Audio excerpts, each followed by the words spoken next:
I'm alive because I'm alive. I'm alive. I have my 5 awesome kids. I'm alive. I'm still alive today because I heard your podcast.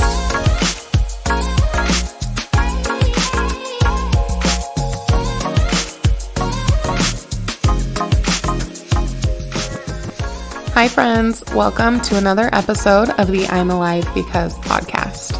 I'm your host Sara, and today I cannot wait for you to meet my friend Verita.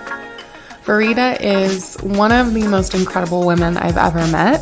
She's a long-term family friend of my wife and has become one of my very close friends. And today she's going to join us on the podcast to talk about all of her wellness tips, strategies, and tools, and what her experience has been like with grief and loss and the things that she does to combat some of the hardships that she's experienced. I can't wait for you to listen to Verita and some of her non-traditional ways of coping and looking at mental health. I'm really excited for her to be able to share the way that she uses CBD and cannabis products to promote overall wellness. If that's something that you're not really interested in listening to on the podcast, this might not be the episode for you, but I believe that it's really important that everyone has a voice and is able to share the tools that they use for wellness. Okay, friends, settle in and listen to my episode with Verita.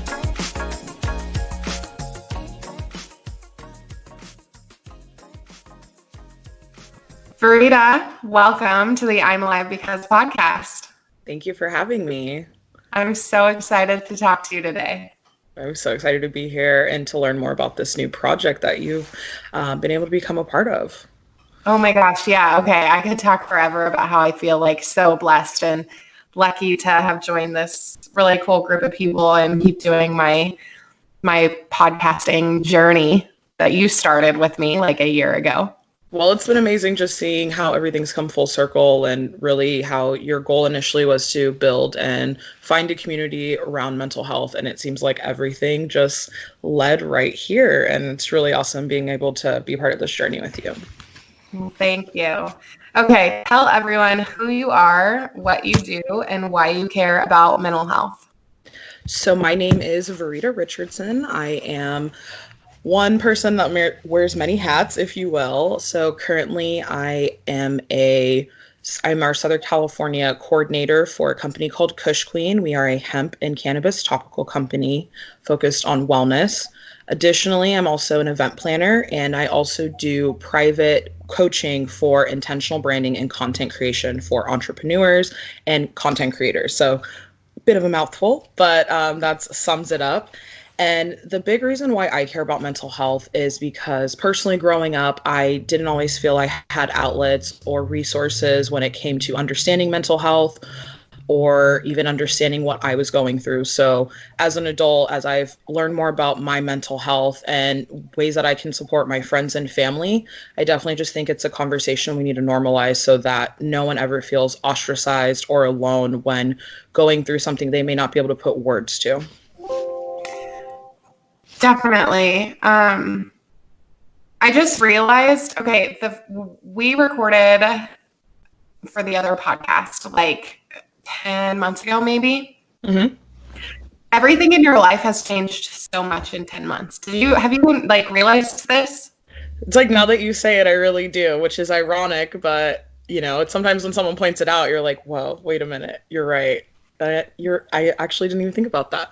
No, yeah, okay. 10 months ago, you were not the Southern California coordinator or whatever you just said at Coach Queen. That was not a thing. And I feel like you were definitely not as confident about being an intentional branding coach. Also, not quoting that verbatim, but absolutely. I'm just like listening to you with pride because I feel like your confidence has like seriously grown. Thank you. Well, I mean, it feels really good that that's noticed, but I mean, I can totally agree with that. As far as being a private coach, my confidence with that has grown a lot just because I've spent some time cultivating my skill and also just really figuring out who I want to work with.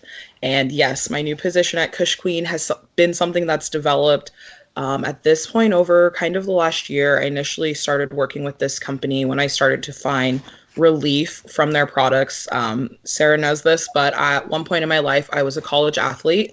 So I have some aches and pains here and there. And when I first found out what Kush Queen was and what they did, I was just a user, a consumer, and I shared about them, and now I'm working for them. So yeah, things have definitely come full circle. Yeah, no, it's very cool. I'm a super proud friend right now.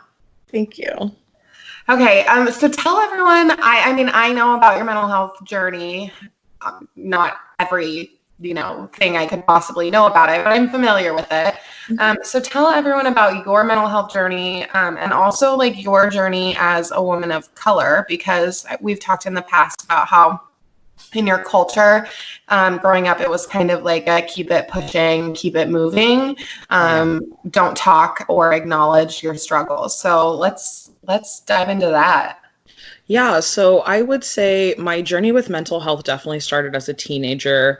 At one point in time, I did struggle with self-harm and really understanding that my sad feelings were a little more than just feeling sad at different periods of time, whether it was learning, what it felt like to be in a little like teen fling type relationship or just going through different lifestyle changes. At one point, my mother and I moved from Northern California to Portland, Oregon around my sophomore year of high school. So just some new lessons came with that. And I didn't always feel like I had someone to talk to. So a little backstory, I'm an only child growing up. I'm my mother's only child and my father's youngest. So growing up in my household was always my mother and I. So I never necessarily had siblings in the house with me. So my next extension of siblings was always my teammates. I played softball and basketball religiously growing up, and that's where my support system would come in, but I didn't always know how to put words to my feelings. So with that struggle and also being African American, I didn't always know how to bring that up. And I was sometimes nervous that I may just be told, well, you're just sad, this will pass. Or, my family was necessarily never the pray it away type family, but in the sense of give it patience, give it time, things will overcome. And part of the reason I did struggle with this as well is because I do come from a family of medical professionals. So now being an adult and understanding what anxiety means for me and depression means for me, and even just signs or even just different triggers, if you will, I didn't always have those connections or explanations. So seeing my growth in my own mental health journey and understanding what that means for myself, I realize parts of the African American culture, we're not always sure how to bring that up, especially if there is some religious influences. And additionally, I know myself personally, I've struggled to also find resources where I did feel understood in my culture. So I know now moving forward in 2020, one of my big goals is to find mental health resources where I can also be supported by another woman of color or another African American in general. So that's what my journey in a nutshell has looked like. That sounds really exciting for 2020. Yes, I'm honestly really excited. I'm like, yeah. And it's like 5 years ago, I don't think I can honestly say at this point, 5 years ago, I wasn't thrilled to say I'm getting ready to find a therapist or someone who can help me. Whereas now I'm really excited for this. I'm really excited to add this into what I consider my self-care. Yeah, absolutely.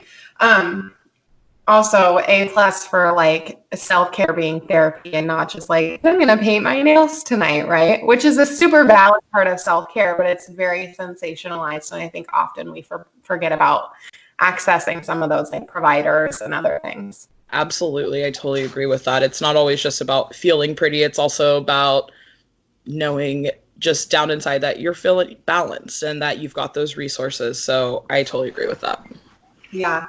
Tell me a little bit about the importance of finding a provider for you who is also a person of color or just has like an inside understanding to like your special culture or social identities.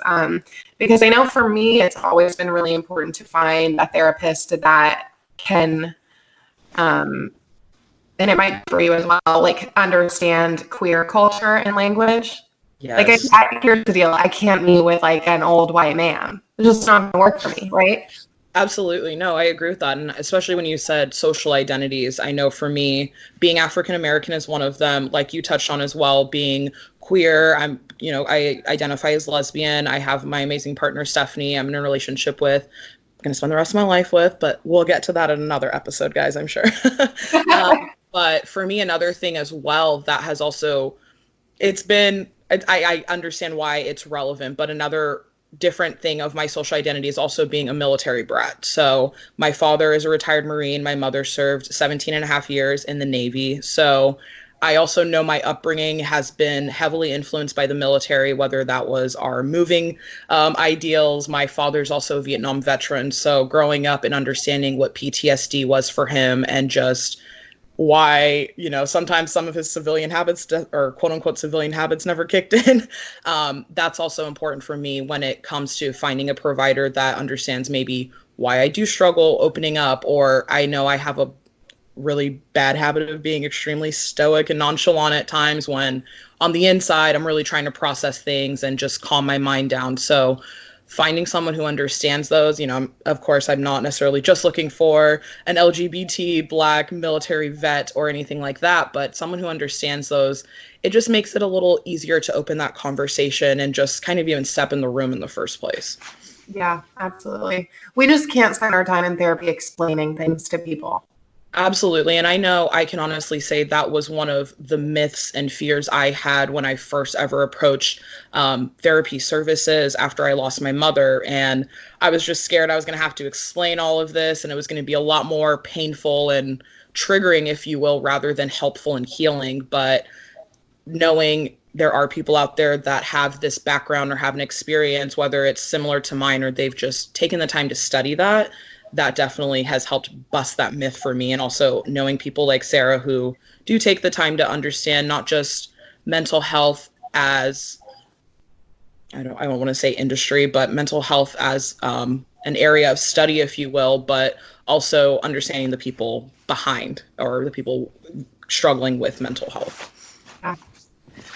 So everybody listening, I mean, there's so many things we could tackle, right? Like having been a military brat, as you call it, or a child being raised in the military, having lost your mom, all of those different things. I want to tackle as much as we can today. We're not going to get to all of it. I can guarantee everyone listening that you're going to be back in the future. But can we take it back to when you were a kiddo? Yeah. And you, like many of us, have a history of self-harm. And that's like an area that people really don't understand. And especially for people who have never been there or had that desire to harm, probably think it's strange, or people can sometimes be judgmental. So can we kind of talk a little bit about what self-harming offered you at the time and how you have kind of overcome that desire or need to harm? Absolutely. So the first time I actually ever self-harmed, I want to say 13. And looking back, I mean, the topic at hand, it's definitely a serious one, but I do chuckle at the reason I first self-harmed is because my best friend at the time started to date a gentleman I had a crush on at the time. And so now, as things have come full circle and I understand my sexuality more now, it gives me a little chuckle. But at that time, it was someone who I was extremely close with. And I knew I just kind of felt as if my safety walls were kind of crashing down and as if someone I'd confided in didn't take that serious. So in that moment, I truly felt alone because we also had mutual friends and things like that. So I kind of just felt like I would be told I was just being dramatic. So I just felt very misunderstood. And for me, self-harm was a way that I could control my own level of feelings, if you will. I tried to be discreet about it, but thankfully at one point in time, my mother did actually notice some of my self-harm scars while I was at basketball practice. And we had a conversation about that. So I would definitely say one of the first things that helped me overcome that was the fact that it was discovered and the fact that my mother didn't ridicule me for it. She just told me that she loved me. She asked me why I felt that was something I needed to do. And while at the time I didn't go into too much detail, she made it clear that she was there to listen. If there was anything that I needed to say at any point in time, I could. So it was really just opening that area of conversation. And honestly, after that, that definitely also led to just more open conversations with my mother. Over time as well, just talking about it. I've had conversations with other friends who have also struggled with self-harm, and it's almost ironic because there were times we were struggling with it at the same time, but because we decided to keep it to ourselves, we had no idea. So just being more honest about that. And also, I found the more comfortable I was sharing it and admitting and knowing that was something I wanted to put behind me and wanted to find new better habits for. I also was able to share that with my friends and talk about it more comfortably, so that if at any point in time I did feel in a space where that was what I thought was the only option, I did have certain people that I could go to and say, hey, I'm in a negative mindset right now. Right now my head is saying this is the only option. I know that's not true. Can we just talk? And so just even again, it doesn't have to be a large group of people, but just having one person, even just starting with one person you can confide in, and really having that level of accountability, if you will, has helped. As an adult, I would definitely say, at this point, I don't struggle with self-harm. In some aspects, I can definitely say I love tattoos. I have 20 tattoos, and while I don't correlate that with self-harm, I have accepted that if I want to get a tattoo, then I'm making that conscious decision, but I'm also decorating my body with love and with art. And that's very much how I see it. I do even have a few tattoos that represent like the Semicolon Project, in regards to suicide prevention. I actually have a little kiss mark that I have on my top right thigh that is actually over a spot where I used to cut myself a lot in high school. So in a sense, that was kind of my way of saying we're healing from this and we're moving past this. So I would say that about sums that up. Yeah. I'm super glad that your mom was like really understanding and didn't, and not that it's not a big deal, right? Because it's a big deal to be feeling things to an extent that you want to harm your body, but not making it such a big deal that you felt shame. Because I know that that's a really real thing for many people, and especially young people, is if their parents find out that they're struggling with something and their parents kind of over sensationalize it, then they feel a lot of shame about it. Yeah, absolutely. And I've had some friends that have had that experience where it kind of made them have a negative reaction rather than it be something they felt more comfortable sharing. So I can definitely understand that. Oh, totally. And I was one of those kids where when my parents found out, I was super young, right? I was like 12 or something. And I was like no longer allowed to stay home alone. I was like forced to go to therapy, all of these things. And I have no like bad feelings about my parents because they were just doing what they knew and believed to be like right 20 years ago or whatever.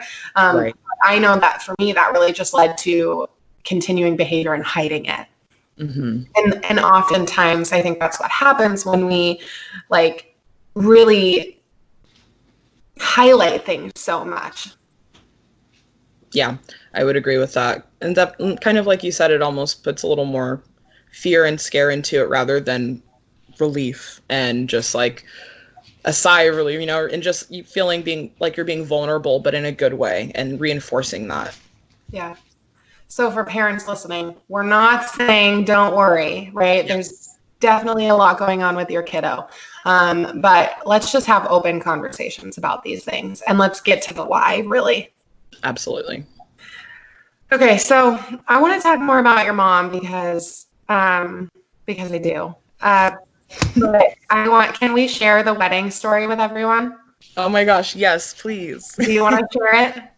I totally can if you'd like me to. So, for those who don't know, our amazing Sara got married to my best friend Tori in June. Was it June? June 28th. June 28th, 2019. It was a beautiful wedding, a beautiful day, but I had the privilege and honor of giving a speech on their wedding day, and it was a good one, I have to say. It was a really good one, guys. I essentially created a list. Sara's wife and my best friend Tori is phenomenal at making lists. So I made a speech list style. And one thing that I touched on was when we first met as friends in high school and just kind of career shifts she's had. But one thing that was really important for me to highlight was my mom. So at one point, Tori was I went to college in Illinois. Tori went to college at Portland State, which is near where we went to high school. And she lived with my mother for a few years while she was going through her police cadet program, as well as just finishing school and getting ready to do bigger, badder things, i.e. like meet Sara along the way. And September 2015, my mother passed away, and that was a very hard experience for myself. But I knew, even though, like I mentioned, I may be my mother's only child, along the way, I gained several siblings, and she considered them just the same as her own children. And Tori was definitely one of them. So I had to take a moment and leave a few roses, which were my mother's favorite flowers, and gift them to Sara and Tori so that they knew my mother was still here on their wedding day, and that with everything that Tori has accomplished, including meeting Sara, this absolutely amazing woman, my mother was just extremely proud, and that I was grateful to be there to represent her and myself as well. It was definitely one of the most special moments of that day. And someday we get to return the favor to you and Stephanie. So to know that there's like people looking out for all of us is really special. I really would love if you would share the experience of not overcoming, because we never do, right? But how to just process loss, because we're all losing people. It may not be a parent, right? But that's the only thing that I can promise everyone in this life, is that someday it's going to end. So can you kind of share with us your what this experience has been like for you in losing your mom? Yeah, so August 2014, my mother was diagnosed with pancreatic cancer, and that was a shock. My mom was always pretty active. She worked really hard. So when this happened, it was a shock for the entire family. So September 2015, my mother passed away. So she lived and fought pancreatic cancer for about 11 months, or 11, I said that wrong, 13 months. And when I lost my mom, it was 4 months before I graduated college. So it was, again, during a really big time of my life. And at first, I really was just lost, and I didn't know much of what to do, what to say. And I would say the first thing that really brought me any sorts of relief, if I could call it that, or at least comfort, was definitely my friends and my family, and just having that immediate network and people that just not only showed me love, but also showed love to my mom through me. And I would say it was, again, I definitely, kind of like Sara mentioned, it's not necessarily anything we can ever plan for, prepare for, but we do know at some point we may or we will experience loss. My journey with that mainly started with fitness. At that point in time, I was no longer playing college softball when I lost my mother. So I didn't want to dive into negative ways of healing. Like we mentioned, I at one point did struggle with self-harm. So I knew at one point in my life I'd felt sadness and I felt lost. But I came to a conclusion very early on, once my mother had passed, that I was going to feel it tenfold, and that I wanted to prepare and just be ready to heal and help myself however I could. So the first thing I did with that was fitness. It wasn't even just because I wanted to work out, but moving has always been very therapeutic for me. Being an athlete was also a big bonding experience I had with my mother, because even though she worked a lot, whenever I had softball or basketball tournaments on the weekend, that would be our bonding time. So we bonded in the car, we bonded after games, we bonded, doing different experiences with my travel team. So for me, moving my body was a way I could not only help and heal myself, but also a way that I could honor my mom and honor things that I knew we loved. And I know her seeing me compete and seeing me strive for greatness, whatever that was always something she loved and definitely instilled in me. So I just wanted to move my body and just also find new ways that I could get better in touch with myself, because prior to losing my mother, while I had come to terms and understood I had depression, I've never been diagnosed by a doctor. But as far as feelings and experiences I've had, I do understand, like, I do have my moments, but also after losing my mother, I could say that was when I had experienced depression the hardest, which is kind of expected at that period of time. So again, another thing I did too, I did reach out for some help, some therapy. I didn't necessarily have the best experience with the first therapist I ever came in contact with, but I definitely got some help in that experience, which is why I'm very enthusiastic for 2020 to find someone I really connect with and vibe with. But I think my biggest thing to always remind anyone who may be going through grief, or even if it's not grief, but just maybe a point in time where things are rough, is to remember that you're not alone. That is not to in any way diminish what you're feeling or experiencing. It is to just remind you that there are people out there that want to help. There are people, even if they can't help or they may not be able to understand, they're willing to listen and sit with you. I had so many friends I'm grateful for in college and even outside of college, whether it was just sending me a text message or coming to see me, or I had sorority sisters literally pull me out of bed to make sure I went to class or even just got lunch. But I would just say, remember that there's help out there and there are people that are in your corner and they're just here for you. Yeah. Will you talk a little bit about some of the things that you do and have done over the last few years to try to remain connected to your mom? I know that moving your body is like a huge thing, but some of the things that I've really loved hearing you talk about are like bringing her back into your everyday life. So share with us a little bit about those things.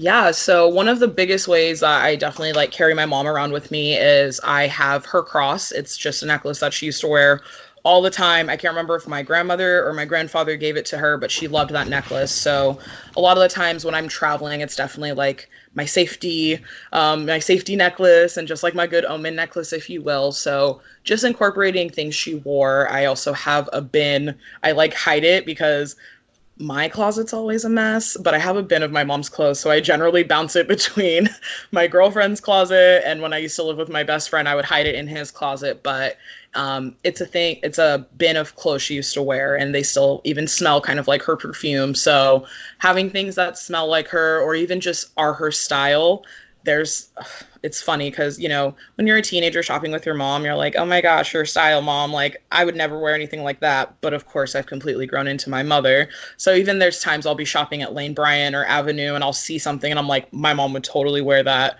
I buy it. My aunts see it. They're saying the same thing. They're like, oh my God, your mom would have bought that. I'm like, exactly. So it's also just keeping activities alive as well.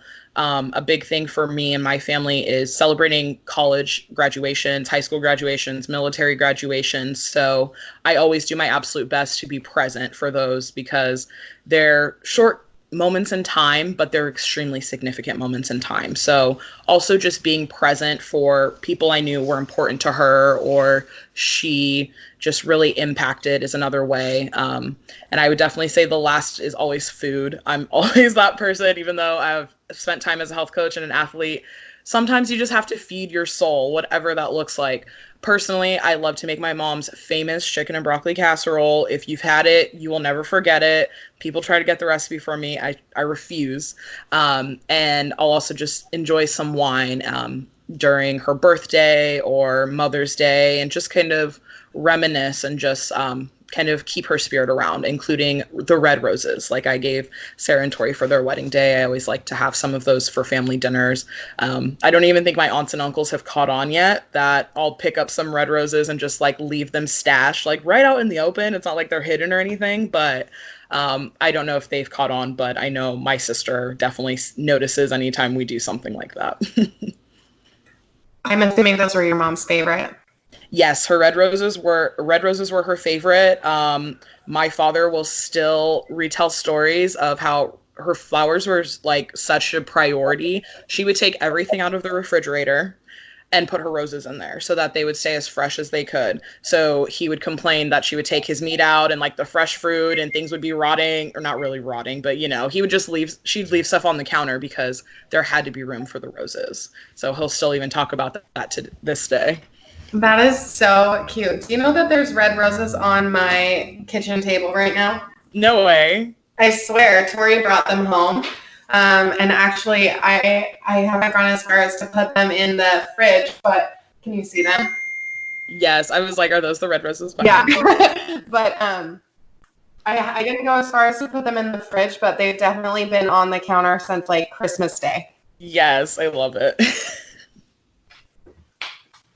Okay, so I really identify with the food piece of this. My family is also like a big, when people get together, food is like the center, right? And I also, as like someone who really values moving my body and trying to stay healthy, there's some times I've struggled with that.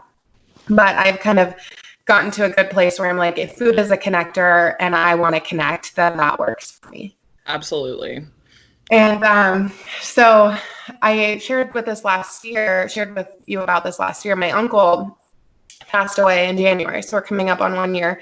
He died by suicide, and that prompted the Project Stay Alive, which has kind of turned into me coming on to the I'm Alive Because podcast. And so for the last year, I've been eating his jam. Oh, wow. And been putting it out. We even put out a jar on Christmas morning, and like for Thanksgiving, I also had some of his like canned applesauce. So we made cupcakes with the applesauce, but I'm getting to a place where it's going to run out. Mm-hmm. And so do you have any kind of like thoughts or advice for that? Have you come to that? Anything similar? I can't say I have, for the most part. The items that I guess I can't totally say I haven't. I did have one instance where so the very first car I ever had from my mom was a Honda Pilot. And I took that car to Illinois in a crazy turn of events. Someone I used to date was watching the car for me, and some way, somehow the car got towed, and to a point that I couldn't get to the car, so then they essentially relinquished it. So I had no access to the car. There was no way I could get this car back. And that was really, really, really hard for me, because that was the car. Like, I remember the first day my mom got that car. It was like, I was in 8th grade. I learned how to drive in that car. I went to college in that car. We moved to Oregon in that car. So especially being someone who is, again, a military brat, I've never lived in one town for more than 7 years of my life. I'm getting ready to be 27. That car, for lack of better words, was my home. And like, so much had happened in that car, whether it was softball tournaments or just conversations.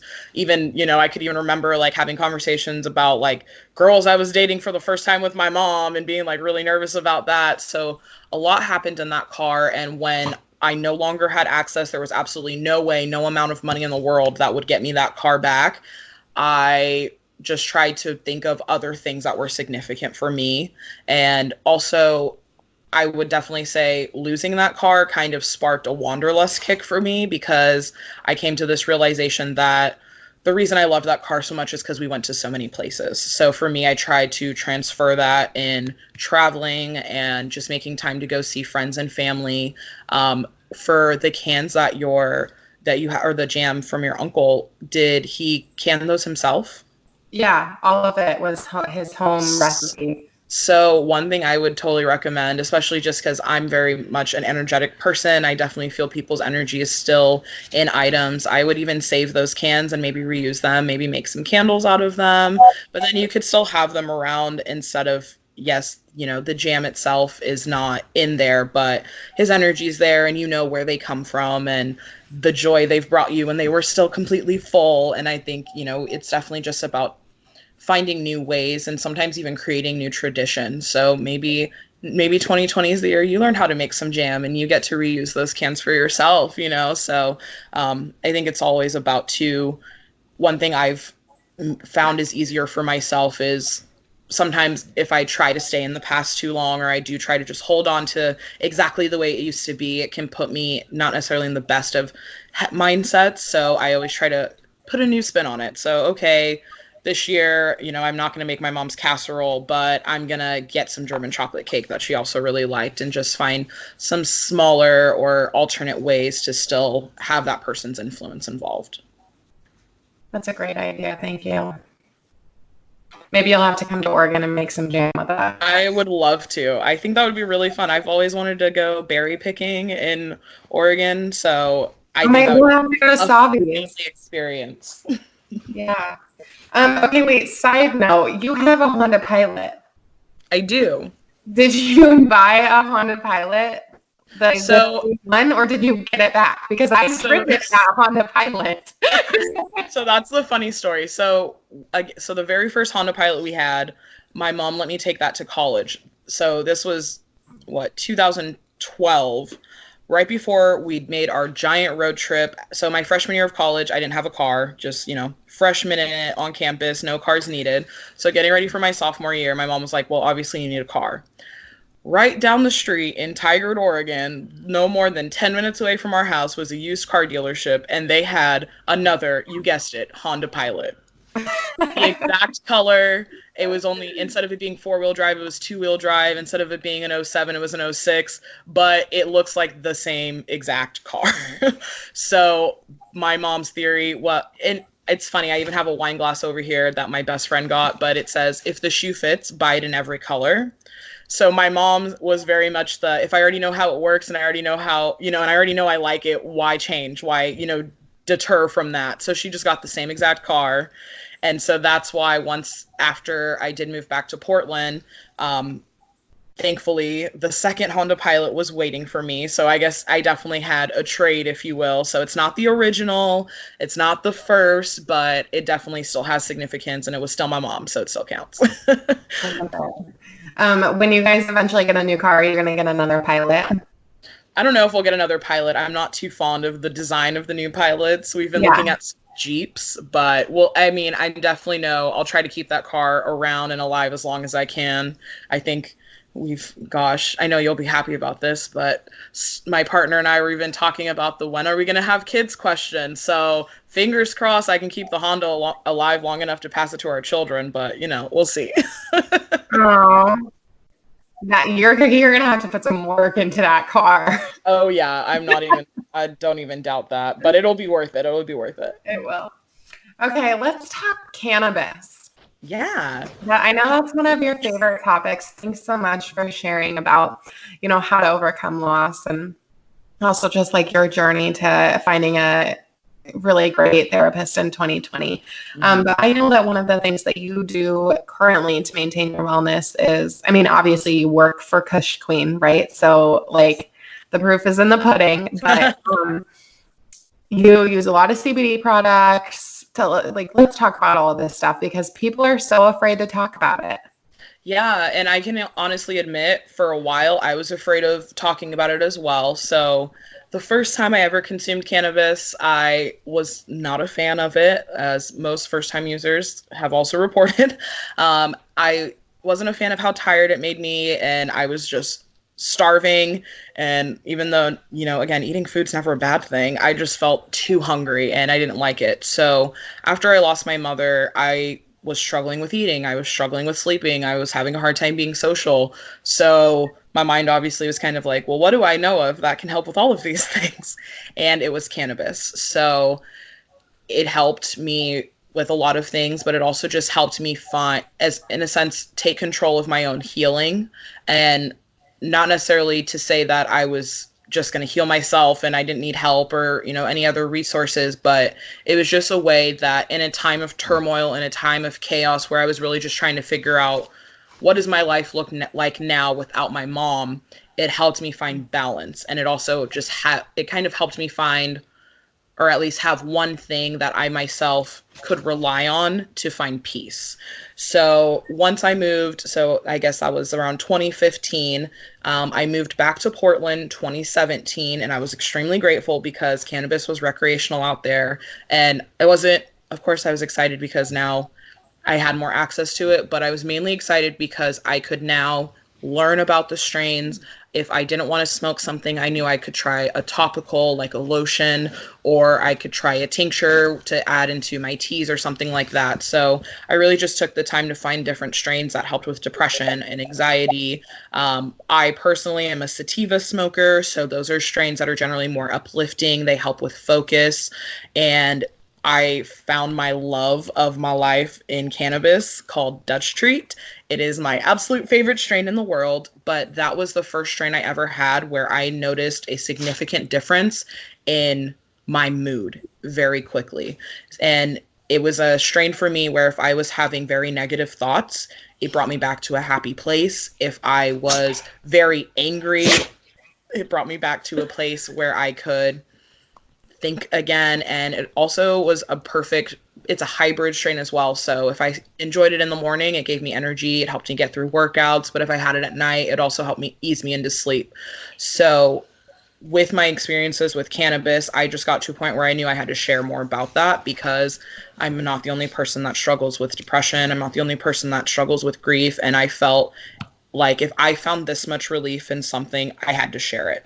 So now I love to use CBD to help with anxiety throughout the day. I do have my favorite go-to THC products that help me with insomnia relief, and also pain relief as well. Gosh, CBD has been a godsend for periods and workout cramps, or just workout pains, cramps, anything of the sort. But cannabis has definitely been a lifesaver, for lack of better words. Yeah, talk to us a little bit about the stigma that you've experienced, because, you know, you're not like out here getting high to get high, right? I mean, and I think there's a place and time. Like, you all know I love my occasional vodka and grapefruit, right? Yeah. Do I drink vodka and grapefruit every day? No. When I drink it, do I drink it in excess? I surely hope not, and I definitely try not to. But saying that I drink the occasional vodka grapefruit doesn't have the same stigma as people who say, like, I smoke the occasional whatever it is. Absolutely. Yeah. So let's talk about that.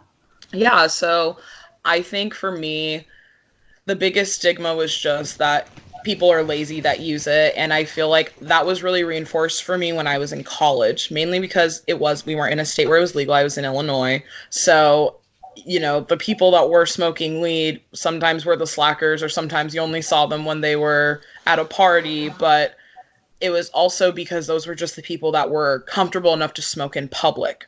Whereas I have a lot of friends that still prefer to keep that private. So I think the biggest stigma is just laziness that I've helped overcome, and had to overcome, is whether it's laziness of energy level or willingness to be ambitious, whatever that looks like.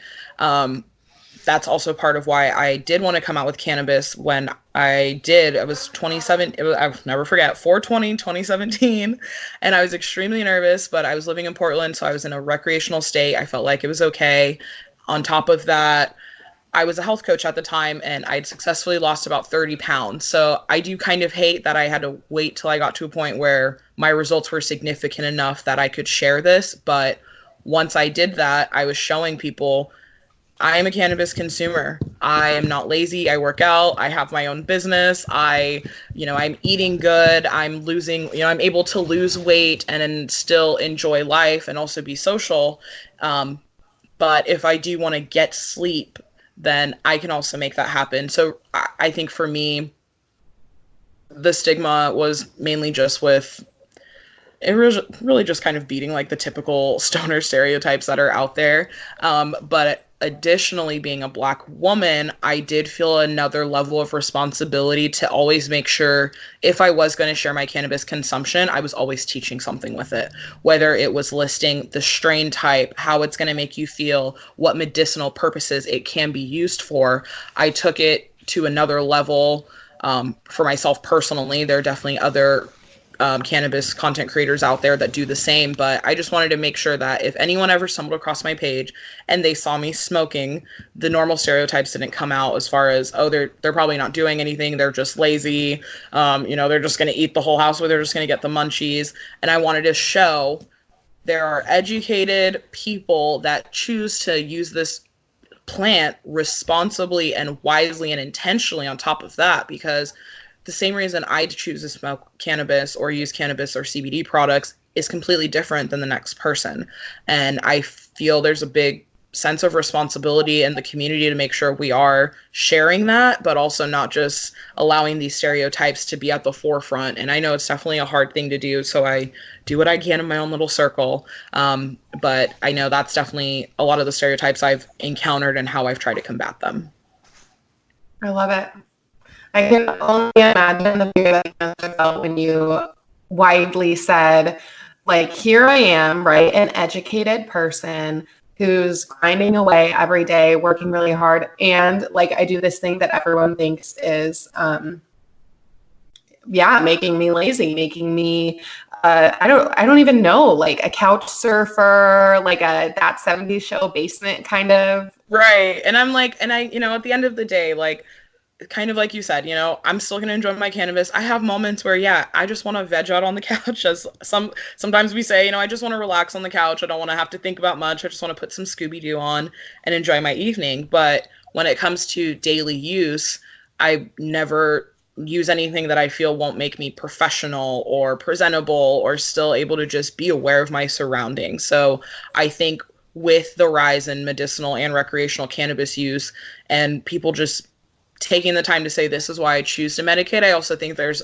great strength and power in people being honest about that. And I totally understand, like, I totally respect all professions cannot do that. I have plenty of teacher friends who, while they may share that with a super small circle, they can't put that on the forefront. I totally understand that. And even when it comes to parents, I totally understand that. But at the end of the day, even just sharing small things, for me, my gateway to cannabis, if you will, was me just starting to share CBD and how I used non-psychoactive CBD to help and further educate about the chemicals of the plant. So it really is interesting how the industry has changed, but I am grateful that the education is definitely still continuing.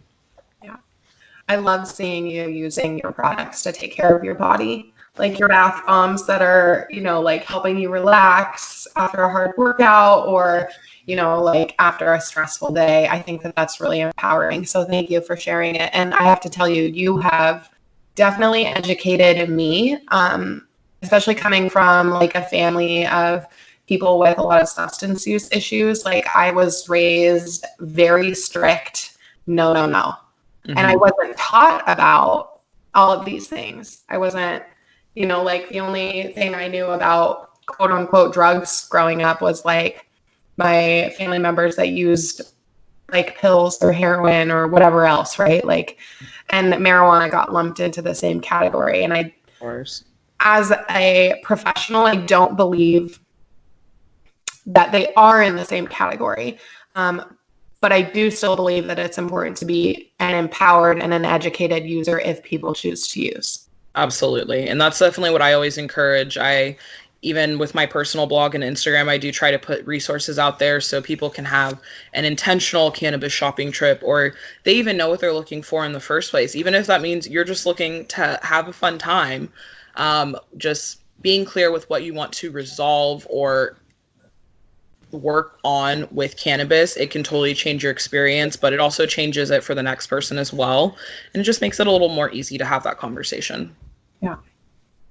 Okay, let's move on to the closing questions. But there is one last thing that I do feel a responsibility to say, and that is that, like, Verita, you have created a really incredible wellness routine with your cannabis use, right? Yeah. Thank you. Of course. But just like alcohol, just like over-exercising, just like, overeating, undereating, all of those things, nothing is healthy unless it's in moderation, right? And unless we're really educated about the way that we're using anything, whether that's exercise, cannabis, like those LED sunlights, whatever the deal is, just know about what you're putting into your body and the impact that it will have. And when you're noticing that you're putting too much or too little or whatever the deal is, try to kind of work that out. Absolutely. Yep. Whenever it has anything to do with your body, your mindset, your life in general, just proceed with caution, not too much, still have to have some fun and whimsy out there, but definitely just always want to stay safe and always stay healthy.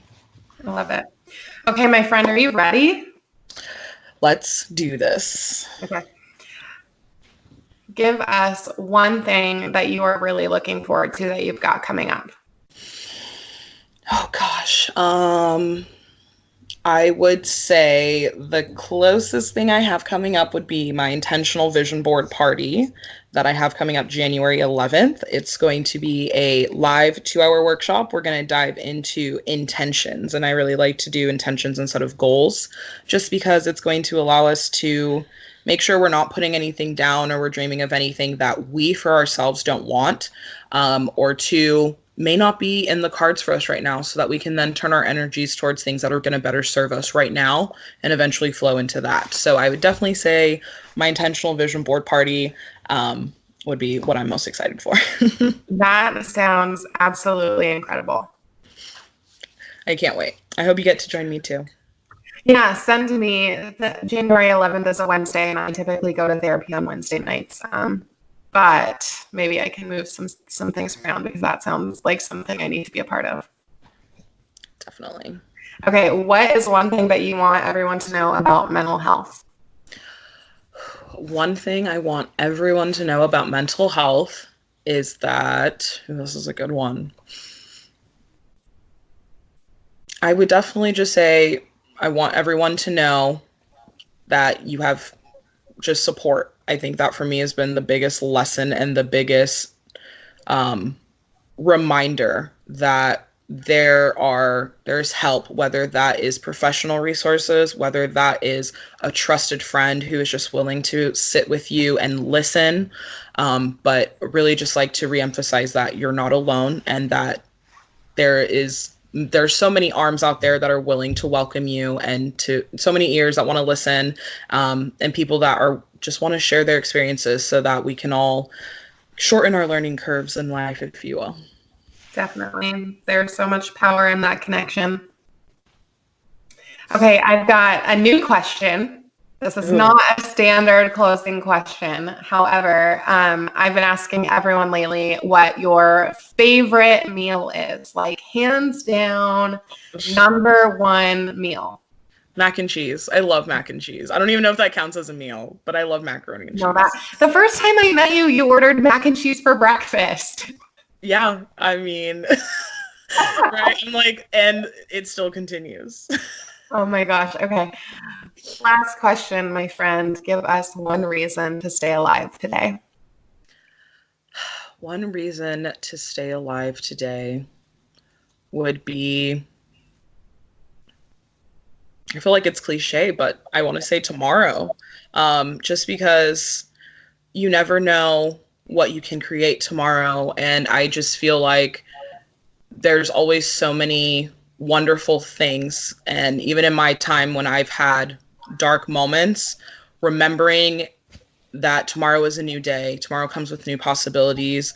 The people and the love that you take with you today will still be there tomorrow. So I feel like for me, I like to remind people that one reason to stay alive for today is tomorrow and what you can create with it. Verita, I love you so much. Thank you.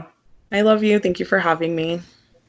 We will bring you back on to talk about everything else. But just know that I love following your journey in California. I'm still praying that you're going to make your way home to Portland. Well, it's been a discussion to say the least. So did I just hear something laugh in the background? Yeah. Stephanie, do you know something I don't know? No, we're just roughly sketching out our 5-year plan because, planners over here. Okay. All right. Well, stay tuned for me and everyone on the podcast. Hopefully, we're going to bring Verita home to Portland. Of course. I hope so, too. Bye, guys. Thank you, friend. Hi, everyone. Thank you so much for listening to this episode of the podcast. I so enjoy sharing these stories with you and being a part of all of us talking about recovery.